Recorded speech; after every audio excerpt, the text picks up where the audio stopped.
Assalamualaikum warahmatullahi wabarakatuh. Selamat siang, salam sejahtera, salam sehat buat kita semua. Ya, pertama-tama saya akan memperkenalkan diri saya dulu. Ya, saya dosen yang mengajar mata kuliah Sistem Manajemen Basis Data ke depannya. Ya, selama 3 SKS kalian akan bersama saya membahas tentang mata kuliah Sistem Manajemen Basis Data. Nah, baru kali ini saya masuk di kelas kalian, jadi baiknya saya memperkenalkan diri saya terlebih dahulu supaya kita lebih dekat lagi. Ya, oke. Mungkin sudah ada yang mengenal saya dan ada juga yang belum mengenal saya. Jadi saya baiknya memperkenalkan diri. Ya, nama saya Wira Priani. Nah, di situ tertera semua ya untuk alamat email ya maupun akun sosial media saya. Kemudian untuk kurikulum vitae-nya, data pendidikannya ya, sekolah dasar negeri 10643 Jarum B itu. Kemudian SMP-nya saya di MSN Lubu Pakam kalau ada yang tahu ya. Kemudian SMK Negeri 1 Lubu Pakam jurusan TKJ. Lalu S1-nya itu dari SMK Pelita Nusantara. Nah, jadi kita satu alma mater. Kemudian S2 juga itu saya ambil di Padang ya, pasca sarjananya baru selesai tahun 2019 lalu. Nah, untuk tempat tanggal lahir, alamat di situ tertera. Nah, kemudian pengalaman bekerja ya bisa dilihat sendiri. Lalu untuk presentasi penilaian di kelas saya, nah ini sebenarnya umum ya, hampir semua mungkin sama untuk penilaian ini sepakat, dimana kehadiran itu 10%, tugas 20%, UTS 30%, UAS 40%. Nah, walaupun UAS presentasi yang paling tinggi dan UTS, namun bukan berarti kehadiran tidak saya pantau. Nah, terlebih kalian daring ya, jadi harus tetap mengisi presensi setiap harinya. Nah, tugas akan diberikan pada saat perkuliahan berjalan. Bila tidak memenuhi, tidak boleh ikut UAS. 10% dari absensi akan ditambahkan ke nilai UAS. Nah, itu untuk presentasi ya. Dan sekian untuk perkenalan saya. Tanpa berlama-lama lagi, kita masuk ke kontrak kuliah terlebih dahulu sebelum memulai mata kuliah ini. Nah, di sini sudah ada kontrak kuliah Sistem Manajemen Basis Data, di mana dosen pengampunya itu saya sendiri. Nah, untuk email dan nomor handphone bisa dilihat ya atau dicatat. Nah, jika ada pertanyaan boleh langsung di sini. Nomor handphone ini berlaku juga untuk nomor WhatsApp ya. Nah, program studi teknik informatika jenjang S1. Nah, lalu saya mengajar itu di hari Senin, Rabu, Jumat ya di semester 3. Nah, untuk deskripsi singkat mata kuliah Sistem Manajemen Basis Data ini, mata kuliah ini memberikan pemahaman mengenai konsep database, ERD, physical diagram, aljabar, dan kalkulus relasional, perintah-perintah dalam SQL, serta konsep pengembangan aplikasi database yang sederhana. Lalu yang kedua, capaian pembelajaran mata kuliahnya, yaitu setelah mengikuti mata kuliah ini, mahasiswa diharapkan mampu menganalisa dan mendesain sistem database dan memahami konsep database, memahami ERD, memahami perintah SQL, serta mampu mengimplementasikan database. Lalu yang ketiga, manfaat dari pembelajaran sistem manajemen basis data, yaitu mata kuliah ini memberikan manfaat kepada mahasiswa tentang konsep dasar sistem basis data serta konsep desain database, dan nantinya mahasiswa dapat membuat sebuah sistem informasi dengan basis data. Nah, inilah capaiannya ya, sampai nanti kita pertemuan terakhir, inilah yang akan kita tempuh. Lalu masuk ke jadwal perkuliahannya. Nah, di sini kebetulan tanggal tidak tertera, jadi kita langsung saja ke materi dan aktivitas yang akan kita lakukan, yaitu yang pertama kontrak kuliah dan pengantar basis data. Ya, ini hari yang akan kita jalani ya. Kemudian ceramah, diskusi. Kemudian yang kedua, pertemuan kedua, sistem basis data, masuk ke tujuan penerapan operasi dasar basis data. Nah, ini masih ceramah dan diskusi. Lalu pemodelan data, itu pertemuan ketiga, mengetahui model ERD, masih ceramah dan diskusi. Lalu pertemuan keempat itu pengenalan MySQL, masuk ke MySQL. Lalu ceramah diskusi, lalu di pertemuan 5, XQ1 DDL, memahami struktur bahasa query DDL. Lalu di sini ceramah diskusi dan presentasi. Lanjutan SQ1 DDL, memahami struktur bahasa query DDL. Lalu pertemuan ke-7 SQL DML, struktur bahasa query DML. Nah, masih ceramah diskusi. Nah, mungkin di sini nanti sudah ada yang masuk praktek ya sedikit-sedikit. Jadi persiapkanlah untuk perangkat belajarnya ya. Lalu UTS pertemuan 8. Nah, masuk ke pertemuan 9 itu pemetaan model data. Lalu ke-10 studi kasus diskusi tentang perintah database atau implementasi create table dalam sebuah kasus. Lalu yang pertemuan ke-11 lanjutan studi kasusnya. Lalu yang ke-12 perhitungan data dan fungsi. Ya, lalu ke-13 penerapan database, membangun database. Lalu di pertemuan 14 lanjutan penerapan database.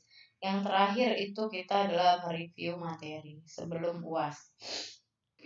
Lalu aturan perkuliahan selama berjalan ya. Mungkin ini lebih banyak kalau kita interaksi di kampus. Namun kalau untuk daring ya nanti ada sedikit perbedaan, bukan seperti keringanan ya, tapi tetap saya berikan kesempatan jika ada yang absen terlambat. Nah, di sini aturan perkuliahannya, kalau yang sebenarnya tatap muka ya, mahasiswa itu wajib mengikuti tata tertib di lingkungan kampus. Ini wajib. Yang kedua, mahasiswa diwajibkan hadir di dalam ruangan kuliah tepat waktu. Keterlambatan diperbolehkan selambat-lambatnya 15 menit sejak dosen memasuki ruang kuliah. Nah, jadi ini juga boleh diterapkan di daring ya. Walaupun daring, usahakan presensi jangan sampai tidak. Ya, apalagi lewat dari jam belajar kita. Nah, itu paling saya pantau. Kemudian segala alat komunikasi handphone harus dikondisikan. Nah, ini kita anggap karena tidak interaksi langsung, jadi sudahlah ya, dilewatkan saja. Lalu mahasiswa tidak boleh mempergunakan komputer selama proses kuliah kecuali atas perintah dosen. Ya, ini jika praktek saja baru gunakan laptop. Lalu yang kelima, mahasiswa di dalam kelas SMBD tidak diperkenankan makan. Nah, ini jika di kelas. Lalu mahasiswa yang melanggar ketentuan tersebut dapat dikenakan sanksi. Pengeluaran dari kelas, pemberian tugas, pemotongan nilai, dan sanksi lain yang diserahkan kepada dosen terkait dengan tidak melanggar aturan, norma, serta etika. Mahasiswa yang melakukan kecurangan dalam pelaksanaan ujian UTS, UAS, dan plagiat tugas akan diberikan nilai 0. Mahasiswa yang melakukan kecurangan dalam tugas dapat dikenakan sanksi berupa pengurangan nilai akhir sesuai kebijakan dosen, sesuai dengan ketentuan perkuliahan yang ditetapkan oleh STM Nusantara. Mahasiswa diwajibkan menghadiri kuliah setidaknya 12 pertemuan dari 14 kali pertemuan. Nah, itu sudah yang paling maksimalnya ya. Mahasiswa yang kehadirannya dalam kuliah tidak mencapai 12 pertemuan tidak diperbolehkan mengikuti ujian akhir semester sehingga nilai ujian akhir semesternya dinyatakan 0. Nah, ini diperhatikan ya, diingat baik-baik. Mahasiswa yang melakukan kecurangan dalam absen tidak diperkenankan untuk mengikuti ujian dan dinyatakan tidak lulus dari mata kuliah ini. Mahasiswa diwajibkan menyerahkan bukti ketidakhadiran yang sah kepada bagian akademik selama lamanya seminggu sejak tanggal mahasiswa tersebut tidak hadir dalam perkuliahan. Nah, ini ada tanda tangan komisaris kelas. Dan tanda tangan saya sendiri ya. Jadi nanti ini seperti biasa yang udah pernah mengisi sebelumnya, NIM diisi NIM sama nomor HP kontingnya. Nanti boleh tanda tangan digital aja ya, dikirimkan balik ke saya. Oke, di situ aja. Sekian untuk kontrak kuliah. Kita masuk ke RPS. Singkat aja untuk RPS. Nah, ini untuk materinya langsung ya, mampu mengetahui dasar dari basis data. Nah, yang kedua mengetahui tujuan basis data, mengetahui penerapan basis data. Jadi hampir sama ya dengan yang kontrak kuliah tadi, namun lebih dirincikan lagi aktivitas di sini. Nah, ini nanti akan saya kirimkan di grup ya, nanti kita akan buat grup supaya bisa kalian baca. Nah, rencana pembelajaran semester ke depan itu apa-apa aja, supaya bisa kita sepakati bersama. Oke, itu aja untuk kontrak kuliah dan RPS kita. Saya harap kalian sudah paham ya. Nah, sekarang masuk ke materi sistem manajemen basis data. Nah, di sini ada pendahuluan dari sistem basis data. Nah, yang pertama, apakah basis data itu? Ya, basis data secara umum dapat didefinisikan sebagai sekumpulan data yang berelasi. Misalnya, kumpulan data yang berisi tentang data film yang ada di dalam usaha rental film, sekumpulan data pegawai dalam suatu instansi, dan lain sebagainya. Berikut merupakan beberapa definisi yang intinya adalah sama dengan definisi di atas. Kumpulan informasi yang bermanfaat yang diorganisasikan ke dalam tata cara khusus. Ini menurut si Georgi Sudercho. Sistem berkas terpadu yang dirancang terutama untuk meminimalkan pengulangan data. Ini menurut si Anthony J. Fabry dan A. Robert Schwab. Sistem terkomputerisasi yang tujuannya utamanya adalah memelihara informasi dan membuat informasi itu ada pada saat dibutuhkan, dari si C.J. Dent. Kumpulan data yang saling berelasi dan program yang memungkinkan user untuk mengakses dan memodifikasi data tersebut, Silbert, Chats, dan kawan-kawan. Nah, itulah menurut beberapa pendapat pakar ya tentang sistem manajemen basis data. Nah, adapun sejarah daripada basis data ini, yang pertama sistem pemrosesan manual berbasis kertas merupakan bentuk pemrosesan yang menggunakan dasar berupa setumpuk record yang disimpan pada rak-rak berkas. Jika suatu berkas diperlukan, berkas tersebut harus dicari pada rak-rak tersebut.